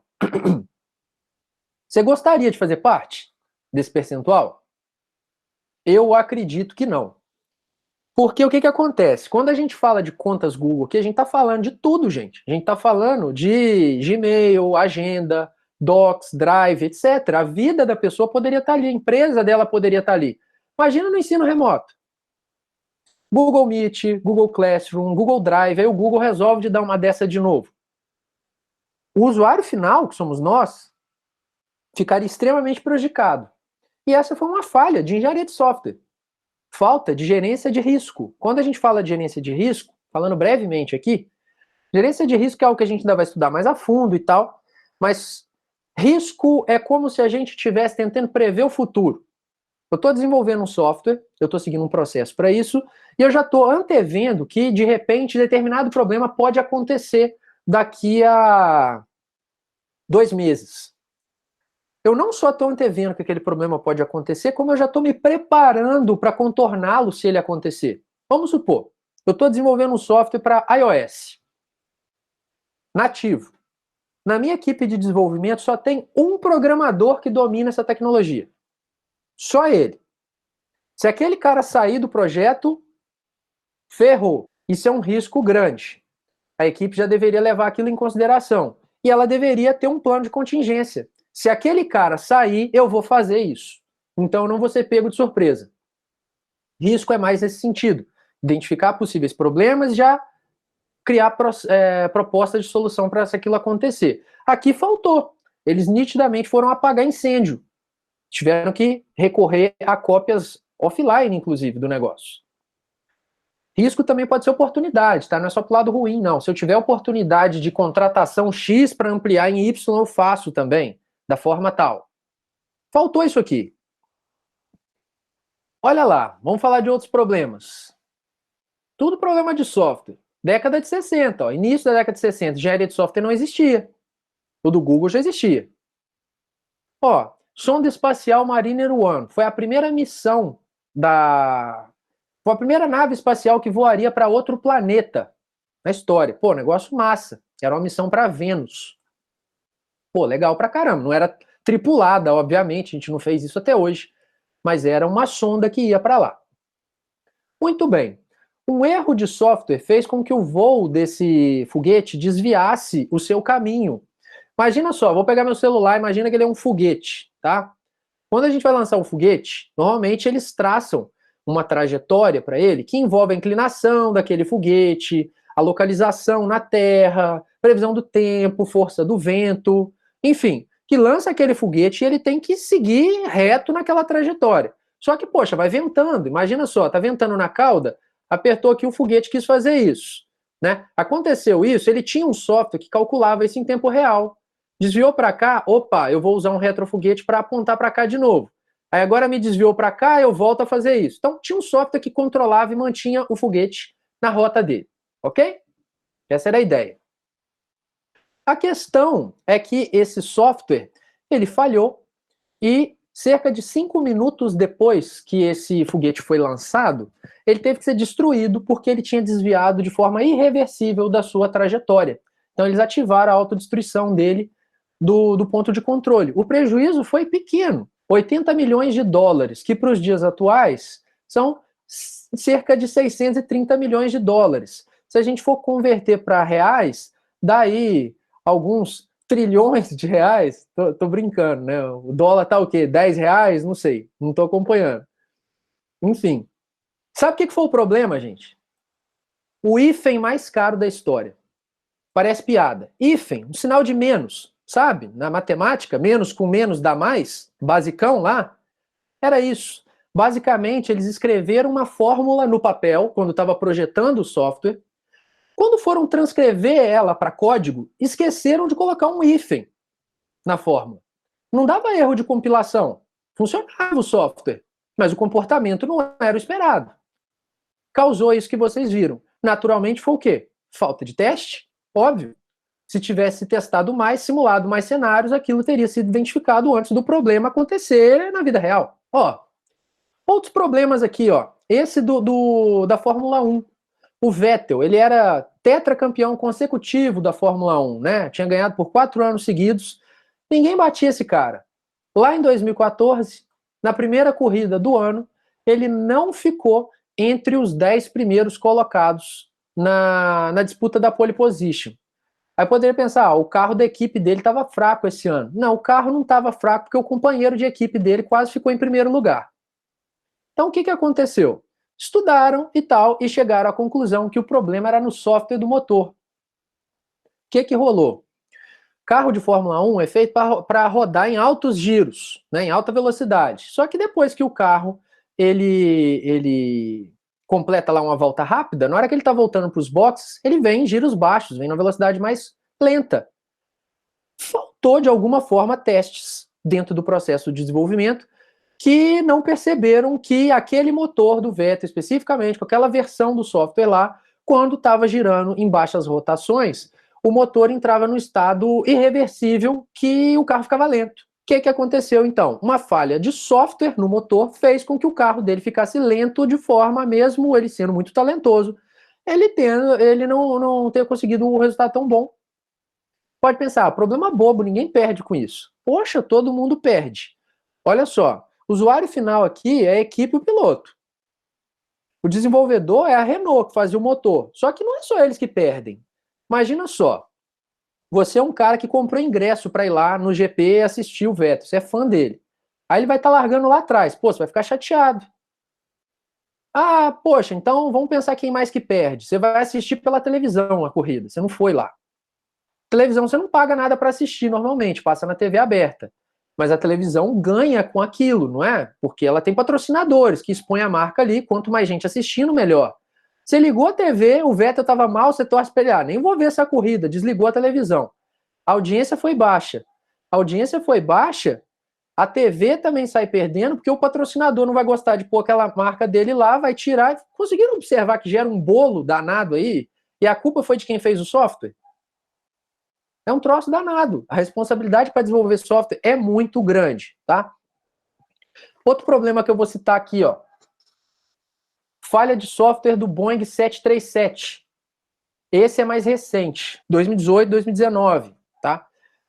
A gente teve o voo da Lion Air, que caiu, matou 189 pessoas, e a gente teve o voo da Ethiopian Airlines, que caiu e matou 157 pessoas. E a culpa foi de quem? De quem fez o software desse avião. Por incrível que pareça. Essa galera vai levar essas mortes aí na consciência para o resto da vida. O que acontece? Imagina um avião. O avião está aqui. Bom, um avião, ele naturalmente pode ter várias inclinações. O avião, quando ele quer subir, ele vai apontar, né? Vou ver como é que eu mostro aqui, ó. Ele vai apontar o bico para ele poder subir. Um avião, quando ele quer descer, ele vai colocar o bico dele para baixo para ele poder descer. Muito bem. O que aconteceu aqui? Esse Boeing 737 MAX 8, ele era, na verdade, uma revisão do Boeing 737 que existe há muito tempo pela Boeing. Essa versão mais nova, ela tinha motores mais pesados e mais potentes, obviamente, mas devido à distribuição de peso desse motor ser diferente, porque ele era mais pesado, eles tiveram que posicionar ele naquele mesmo shape do avião que existia nas versões anteriores, mas colocaram eles mais para a ponta da asa, mais distante. O avião ficou com um balanceamento de peso um pouco diferente do anterior. Beleza, por que eu estou falando disso? Quando eles fizeram testes de voo com esse avião, antes de terem voos comerciais, eles identificaram que devido a essa diferença de balanceamento de peso, o avião ele tinha uma tendência de colocar o bico para cima, ou seja, de querer subir, ganhar altitude, mesmo sem o piloto mandar. Ele fazia isso sozinho devido à distribuição de peso. Só que na aviação tem um termo que a gente chama de stall, né? Estolar, que é basicamente o seguinte: quando um avião estola, é que ele atingiu uma certa altitude que ele não tem força o suficiente para se manter ali, e a força da gravidade puxa ele para baixo como se ele fosse uma pedra. Imagina que você pega uma pedra mesmo e joga para cima. Ela vai subir até um certo ponto. Depois a força da gravidade começa a puxá-la para baixo porque ela não tinha mais força para subir. Conseguiram entender o cenário do ponto de vista físico? Então era um risco para esse avião que, sem os pilotos saberem, que ele ficasse subindo, mesmo que devagarzinho, até ele chegar num ponto que ele poderia cair, estolar. Então, eles colocaram um software nesse avião que tentava identificar quando que o avião estava subindo de forma involuntária, e se ele identificasse que o avião estava fazendo isso, o que o software fazia? Simplesmente abaixava o bico do avião para ele ficar reto. Essa era a ideia. Perfeito. O grande problema é o seguinte: as leituras desses sensores não eram as adequadas. As leituras, elas, em alguns momentos, erravam em cerca até de 20 graus, que é muito, de achar que o avião estava subindo, sendo que, na verdade, ele não estava. E aí, o que ela fazia? Quando ela acha que ela está subindo, ela não põe o bico do avião para baixo? Não é essa a ideia? Só que o avião não estava subindo, ele estava reto. Achava que estava subindo, ela colocava o bico para baixo. Como se não bastasse, esse software que fazia esse negócio tinha esse erro, o manual do avião não tinha nenhuma referência que avisasse para o piloto que aquele software estava agindo, que aquele software existia, perdão. E o painel não tinha nenhuma luz, nem nada que falasse, aquele sistema está em execução. Não tinha nada disso. Na prática, o que acontecia, gente? O piloto ficava lutando com o avião. O software colocava o bico do avião para baixo, o piloto assustava, puxava para cima. Ficava nessa luta e o avião caía. Isso aconteceu nesses 2 acidentes que vocês viram aí. Até que a Boeing identificou, tirou o avião de circulação e se comprometeu a buscar melhorias para que isso seja evitado. Só que aí vidas já tinham ido embora. Foi falha de engenharia de software, né? Reusaram soluções antigas sem testar adequadamente, não foi dado treinamento adequado para os usuários, eles nem sabiam que aquilo existia, e, enfim, o manual não falava nada. Um erro absurdo de engenharia de software. Com certeza vocês não eram nascidos em 1982, eu também não era, eu sou nascido em 87, mas todo mundo deve saber que o filme do ET, já deve ter até visto o filme, naquela época foi uma febre. O filme foi lançado no Natal de 82, era um filme do Spielberg, todo mundo só queria ver aquele filme, e não era tão comum naquela época que existisse jogo de filme, igual hoje em dia acontece muito, vai sair o filme, sai o jogo do filme. Aí os engenheiros da Atari, o Atari 2600, que é esse que vocês estão vendo aqui, ó, Era o PlayStation 4 da época, era o videogame que todo mundo queria ter. Tiveram a ideia, pô, legal, todo mundo quer ver o filme, todo mundo tem esse videogame, vamos fazer um jogo do filme e lançar o jogo no mesmo dia do filme. A ideia é ótima. O problema foi a execução. Olha só, os executivos de marketing da Atari na época destinaram entre 5 a 6 semanas, não está errado não, tá? Não são meses, são semanas mesmo, eu estou falando de 1 mês e meio. Destinaram entre 5 e 6 semanas para que o jogo fosse desenvolvido. Como se não bastasse, o projeto do jogo foi feito em 36 horas, 1 dia e meio. A partir do dia que o jogo foi encomendado, 1 dia e meio depois, os projetistas tiveram que apresentar a ideia para o Steve Spielberg para ele validar e o jogo começar a ser desenvolvido. Para vocês terem uma ideia, um jogo nessa época demorava em torno de 8 meses para ser feito. É um negócio muito surreal que pensaram aqui. Vamos lá, como se não bastasse, eles produziram 5 milhões de cartuchos, que era o mesmo número de Ataris 2600 que tinham sido vendidos na época. Eles imaginavam que todo mundo que tinha videogame ia comprar o jogo. E eles faziam coisa pior. Quando lançaram o Pac-Man para o Atari, eram 10 milhões de cartuchos, sendo que tinham 5 milhões de consoles vendidos. Acharam que todo mundo que tinha ia comprar, e quem não tinha ia comprar o videogame só para jogar o jogo. Era mais ou menos essa a ideia. Enfim, vocês devem imaginar que o jogo ficou uma bomba, ficou horrível. É tido aí até hoje como um dos piores jogos da história. Não é difícil de entender o porquê. E por muitos anos ficou uma lenda aí de que milhares de cartuchos desse jogo tinham sido descartados no deserto. E ficou essa ideia, é verdade ou mentira? Olha que interessante, é que eu trouxe uma curiosidade para vocês. Há uns anos atrás, algumas empresas de software, a Microsoft até participou aí desse conglomerado de empresas, fizeram uma espécie de busca arqueológica quase, para tentar desmistificar se isso era uma lenda. O jogo tinha sido enterrado no deserto ou não. E olha que interessante, de fato, a coisa deu tão errado, ficou tão presa em estoque, que a Atari descartou uma série desses cartuchos no deserto, enterrou, e a empresa praticamente faliu desde então. Esse marco histórico aí, que eu faço questão de colocar, foi conhecido como crash dos videogames. Nessa época, ninguém queria ter videogame em casa mais. Videogame era uma coisa que não chamava a atenção de ninguém.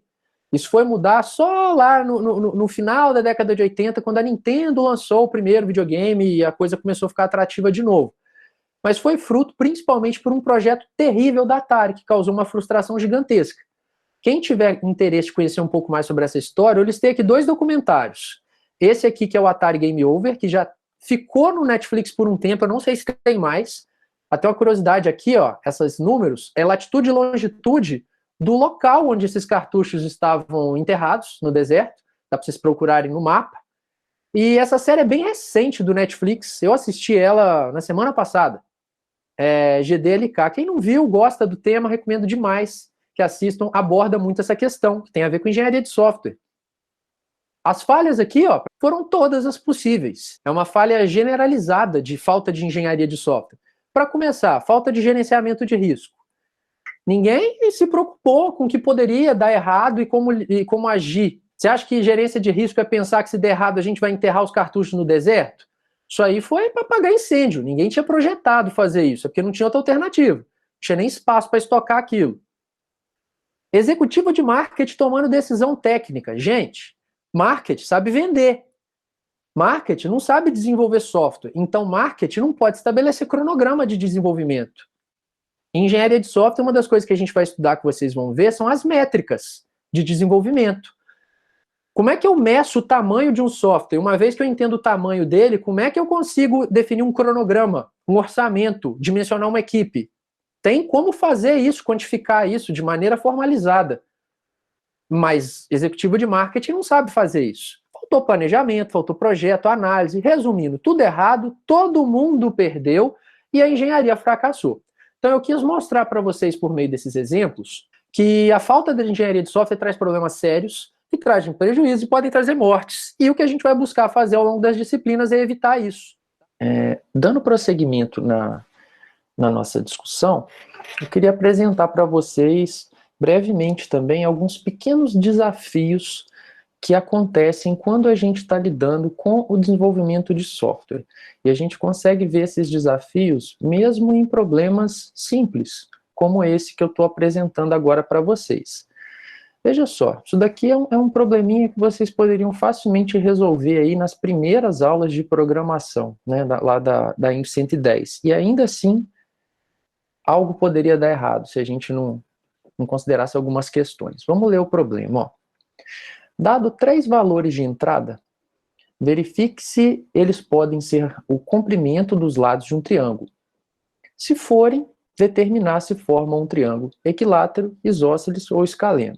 Se não formarem um triângulo, o programa deveria escrever uma mensagem apropriada expressando aí tal situação.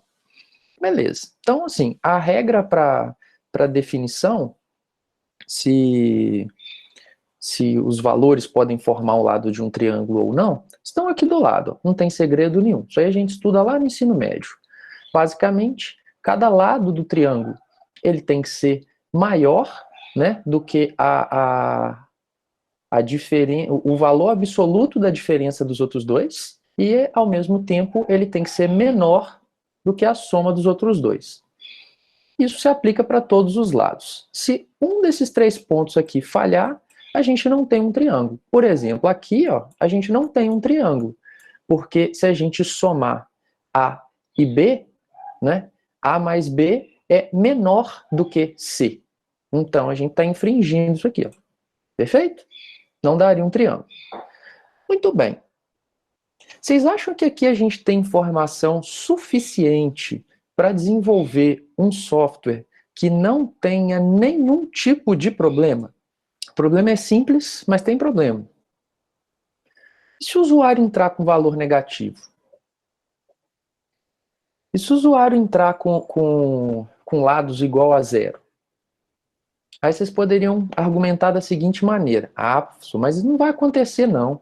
Isso é óbvio, para qualquer usuário, né? Todo mundo sabe que não existe um triângulo com um lado de dimensão -3.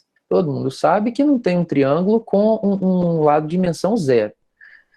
Gente, essa palavrinha é problemática em engenharia de software, o tal do óbvio. Tudo bem que aqui é um exemplo extremo, é meio óbvio mesmo. Só que eu fiz de propósito para gerar essa inquietação aí e a gente discutir um pouco. A gente nunca deve pressupor que as coisas são óbvias quando a gente está lidando com desenvolvimento de software profissional. Porque determinadas situações são óbvias para uma pessoa, mas não são óbvias para outra. E quando a gente fala de desenvolvimento profissional, a gente naturalmente está falando de desenvolvimento em equipe, pessoas com vivências, experiências diferentes, então a gente tem que tomar muito cuidado. Quando a gente está lidando com requisito, ou seja, definindo o que um software tem que fazer e como ele deve fazer, a gente tem que tentar colocar o máximo de informação que a gente tiver em mente relacionada àquele problema em algum documento, seja em que formato for esse documento, né? Vocês vão ver pela literatura que eu vou indicar que inclusive tem vários possíveis formatos. Mas o fato é, a gente nunca deve deixar um requisito omisso. Isso aqui, ó, são exemplos de requisitos omissos, requisitos não funcionais, inclusive. Requisito omisso é a mesma coisa que requisito não levantado. Quando a gente projeta teste de software, e a gente ainda vai aprender a fazer isso ao longo desse semestre, tem uma unidade específica de testes, boa parte dos testes são baseados nos requisitos do sistema. Então, se você não levanta determinado requisito, naturalmente você não vai testar determinados comportamentos do sistema. E aí você corre o risco das falhas, né, serem identificadas pelo seu usuário final, quando o sistema está em produção. Esse sistema aqui mesmo. Probleminha bobo, você põe na mão do usuário, o usuário tem dedinho podre, ele coloca lá 0, enter, crash no seu programa. E aí você fica com a cara desse tamanho, porque você não tinha identificado uma situação simples dessa. Então, isso é um desafio. Claro que se a gente aumentar a complexidade do problema, vai aumentar a frequência com que esse tipo de coisa pode acontecer. Outro tipo de desafio que a gente pode ter aqui, ó, relacionado à ambiguidade e dificuldade para extração de conhecimento. Eu tenho certeza que essa figurinha das gangorras, vocês já devem ter visto com as mais variadas formas aí pela internet e tudo mais. É uma figurinha engraçada mesmo, mas tem muita verdade nessa figurinha. É por isso que eu trouxe ela aqui para a gente debater um pouquinho. Vamos lá. Aqui a gente tem uma gangorra, ó, que é como que o usuário desejava, né? Vamos, né, fazer uma analogia da gangorra com o software. Como que o usuário desejava que o software dele fosse? Beleza, tá ali uma gangorrinha. No entanto, nem sempre o usuário ele consegue passar para o desenvolvedor, para o analista, a necessidade dele real. Costuma ter alguns ruídos aí no meio desse caminho. Então, por mais que o usuário quisesse isso, quando ele conversou com você, tem a chance dele te falar que ele queria isso. Então já começou a ficar um pouco torto o entendimento desse problema. Só que ele pode ir piorando.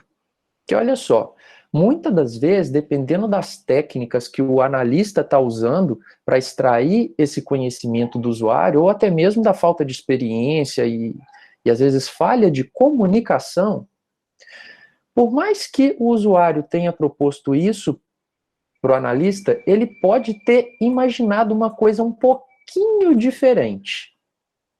Então já ficou um pouco mais torto. E aí o que acontece?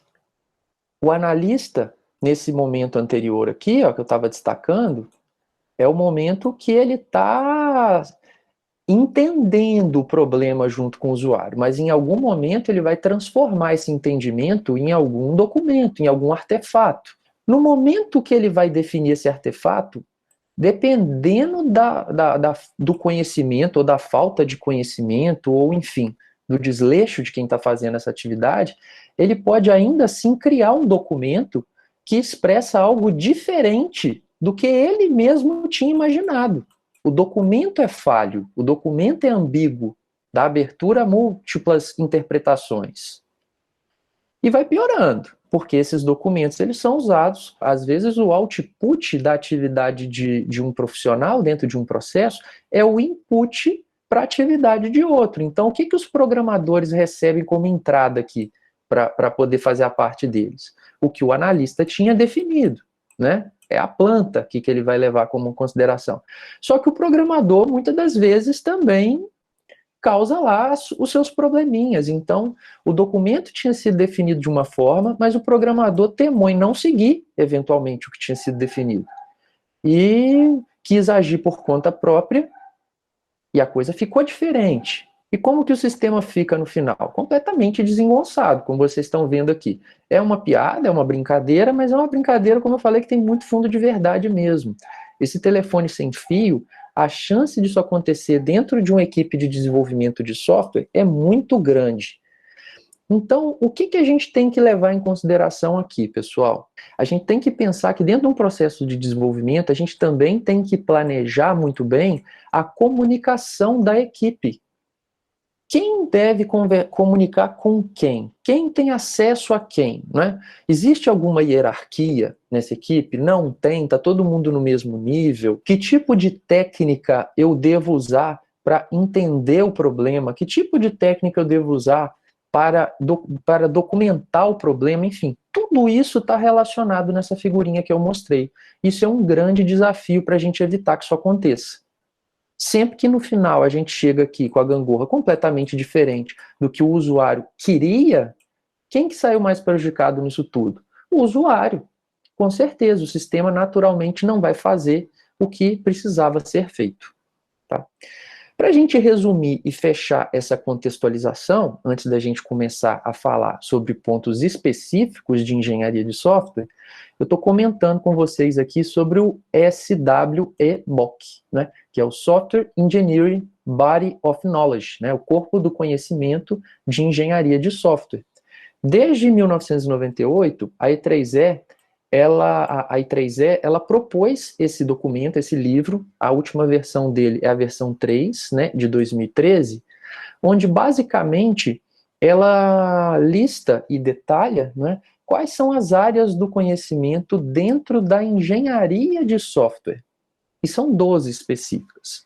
Quando a gente fala de requisitos, naturalmente a gente está falando do que o software tem que fazer, como ele tem que fazer. A gente está falando do entendimento do problema, atividade relacionada com a parte de análise dentro de um processo. Quando a gente fala de projeto de software, a gente está pensando em soluções. Então tem muita coisa a ser feita também, está dentro do escopo da engenharia 1, estudar, inclusive, projeto de software, em várias perspectivas. Quando a gente fala de construção, a gente está falando de atividades de implementação mesmo, programação. Como é que o programa tem técnicas específicas para determinadas situações? Com certeza que tem. Teste de software.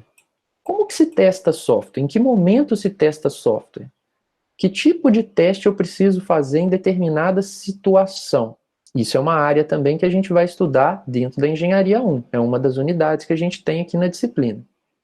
Quando a gente fala de manutenção, naturalmente a gente está falando de modificar aquele sistema para mantê-lo coerente, mantê-lo atual, resolvendo os problemas do usuário. E tem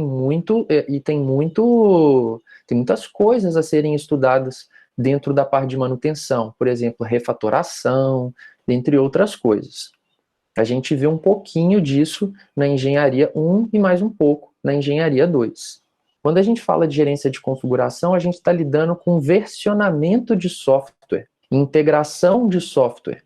Então, dentro de gerência de configuração, tem todas as políticas, né, a maneira de definir políticas de versionamento dentro de um processo de desenvolvimento é definido aqui. Por exemplo, você já deve ter visto software que tem lá a versão 1.3.4. Aí tem a versão 2.7.1. O que significa esses números? Isso é o que a gente chama de versionamento semântico. Por que a próxima versão do software 2.3.1 é a 2.3.2 e de repente não a 2.4.0? O que define isso? O que define isso depende das políticas de versionamento que foram definidas. Normalmente, esse terceiro número da versão, se a gente for pegar então como versão x.y.z, o que significa o z, né, que é o número que fica no final? Normalmente uma versão nova, ela só ganha um z atualizado quando aquela versão ela é na verdade um patch. Ela tem simplesmente pequenas correções de bug, de erro, mas ela não tem uma funcionalidade nova. Quando ela muda, às vezes, o y, né, que seria o número do meio desses três, normalmente, além de correção de bug, ela tem também a proposição de pequenas novas funcionalidades, mas nada muito impactante. E quando ela muda de fato o x, que é o primeiro número ali, é quando de fato aquela versão nova ela tem muitos recursos novos. Essa é uma forma de pensar versionamento semântico, não é a única, tá? Mas questões como essa são discutidas dentro dos processos de gerência de configuração. Quando a gente fala de gerência de projetos, a gente está falando aqui dos processos utilizados para o melhor uso dos recursos disponíveis. Quando a gente vai gerenciar um projeto, a gente vai gerenciar tempo, a gente vai gerenciar dinheiro, a gente vai gerenciar recursos humanos, a gente vai gerenciar um monte de coisa. Dentro de gerência de projetos mesmo, tem uma lei famosa, que em algum momento a gente vai estudar, que é a tal da lei de Brooks. Não sei se vocês já ouviram falar da lei de Brooks, mas eu falo dela com vocês para desmistificar algumas coisas. Vamos lá, vamos imaginar a seguinte situação. Você está trabalhando num projeto de software e você está numa equipe de 5 pessoas. Por algum motivo, aquele projeto está atrasado. O cronograma está quase estourando, você está precisando de resolver isso. O que você acha que seria uma medida interessante a se tomar nesse momento? Mais funcionários. É a primeira coisa que eu imaginei que vocês fossem pensar, até porque seria, assim, o mais óbvio. A questão não funciona. Mas por que não funciona? É o que a lei de Brooks diz. Vamos imaginar o seguinte, são 5 funcionários, não são? Entrou um calouro ali naquela equipe. Calouro não do ponto de vista de conhecimento, mas no projeto ele é calouro. Ele não estava ali, não conhecia a coisa desde o início. Você acha que aquele cara já vai entrar na equipe com a mesma produtividade que todos os outros funcionários tinham? Naturalmente que não. Na hora que ele entra, ele vai ter que vencer a curva de aprendizado. Ele vai ter que aprender como é que aquele projeto funciona, as tecnologias que estão ali, os requisitos. Então, no primeiro momento, a produtividade dele é baixa. Para ele conseguir aprender aquilo, pessoas da equipe que estavam trabalhando insanamente vão precisar de desviar a atenção, parar de fazer o que estavam fazendo para ajudar a treinar aquele cara. Então, ou seja, você está diminuindo a produtividade da equipe porque você está treinando uma pessoa nova. Fora que tem outro problema também. Quanto mais você aumenta a equipe, mais difícil e desafiadora fica a comunicação dentro da equipe. O que vocês acham que é mais fácil de fazer? Um trabalho em trio ou um trabalho com 15 pessoas? Em trio está todo mundo ali olhando um na cara do outro e rapidamente se comunica. Quando você tem uma equipe muito grande, é muito difícil. Às vezes um fala uma coisa para um e o outro não fica sabendo. Então a comunicação fica mais desafiadora. Então a lei de Brooks ela prevê exatamente isso. Tem outras formas de lidar com essa situação. Eu não vou entrar nesse mérito agora, mas eu estou só ilustrando para vocês desafios de gerência de projeto. Tá? Em algum momento a gente vai estudar isso melhor. Bom, quando a gente fala de processos de software, a gente está falando, né, das formas de se fazer software. Eu falei que os dois principais estilos de processo, né, são cascata ou iterativo incremental. Então a gente estuda mais até na engenharia 2 tipos de processos, processos ágeis, processos disciplinados. Isso é o foco mais da engenharia 2. Quando a gente fala de modelos, a gente está falando de diagramas, artefatos que tentam diminuir a abstração de um código, tentar fazer como se fosse a planta mesmo do que vai ser construído. Então, a UML é um bom exemplo, a gente vai estudar um pouco sobre isso na Engenharia 1. Quando a gente fala de qualidade de software, né, eu já comentei que um software pode ter qualidade interna, ele pode ter qualidade externa. A gente estuda um pouco sobre isso nas duas disciplinas. Quando a gente fala de prática profissional, que é uma outra área do conhecimento, a gente está levando em consideração que hoje em dia tudo na sociedade é baseado em software, né? Basicamente tudo. Dificilmente você tem uma área de atuação que não usa software para trabalhar. Então não faltam oportunidades, né, de desenvolvimento, mas ao mesmo tempo tem muitas responsabilidades a serem levadas em consideração. Então, dentro dessa área do conhecimento da engenharia de software, se discute, por exemplo, a formação do profissional, currículos dos cursos, matriz curricular. Isso está dentro dessa área aqui mesmo da engenharia. O que vocês têm que aprender, né, de engenharia de software?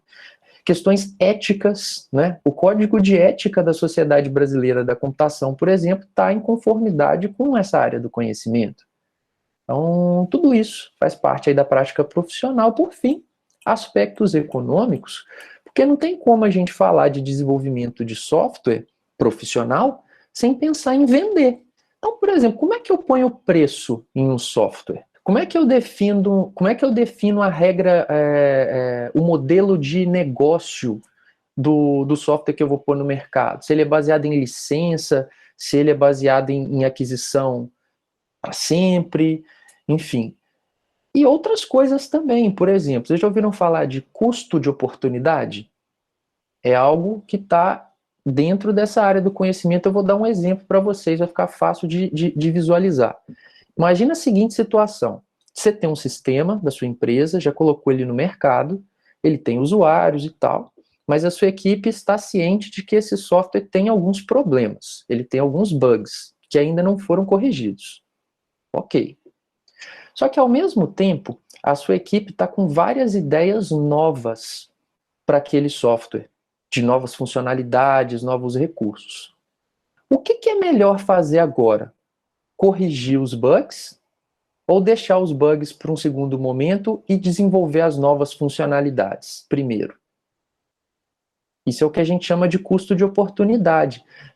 a decisão que você tomar, vamos supor que a decisão seja, eu vou primeiro desenvolver as novas funcionalidades. O custo dessa oportunidade são os problemas que você vai ter por não ter corrigido o bug.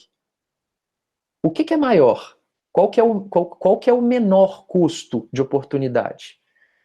Isso é uma decisão que tem aspecto econômico envolvido. Às vezes, você pode chegar numa conclusão de que desenvolver as novas funcionalidades, por mais que os bugs ainda incomodem alguns usuários, se eles não forem tão graves, as novas funcionalidades, num curto espaço de tempo, pode trazer um número de usuários muito grande. Em contrapartida, se você resolve os bugs primeiro, você vai só resolver o problema de poucos usuários, mas também não vai ganhar novos, porque o sistema não tem nada de diferente. Nem toda situação vai ser essa a decisão, mas eu estou só tentando ilustrar.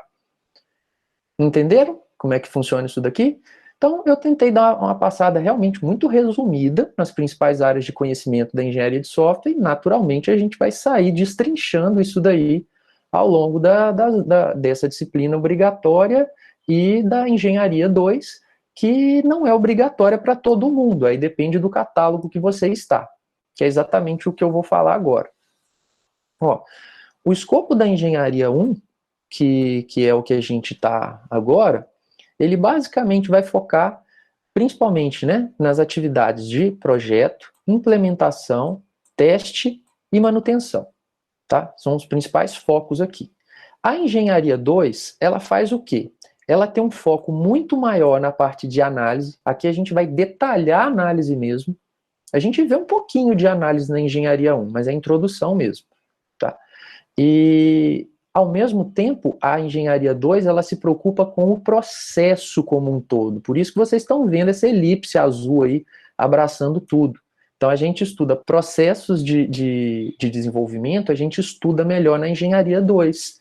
Processos ágeis, processos disciplinados, customização de processo, modelo de maturidade de processo. Isso é foco mais da engenharia 2. Bom, detalhando um pouquinho mais aqui, só para a gente fechar essa introdução, a engenharia 1 é a disciplina que vocês estão fazendo. Uma disciplina de 5º período, 4 créditos, tem banco de dados 1 como pré-requisito. Então, basicamente, a gente faz essa contextualização que estamos fazendo agora, depois a gente estuda requisitos, casos de uso, padronização de modelagem por meio de OML, testes de software, qualidade de software a nível pessoal, quando a gente vai estudar o PSP, projeto de interface de sistema e projeto e implementação de sistema. É o foco principal aqui da nossa engenharia. A engenharia 2, ela é obrigatória ou optativa, como eu falei. Quem está no catálogo de 2019 para baixo, tem a engenharia 2 como obrigatória. Quem mudou para o catálogo 2020, tem ela como optativa. Ela tem como pré-requisito a engenharia 1, e lá a gente, além de contextualizar mais algumas questões, vamos estudar processos a fundo, não apenas os modelos, mas também como customizar, como misturar esses conceitos em determinadas situações.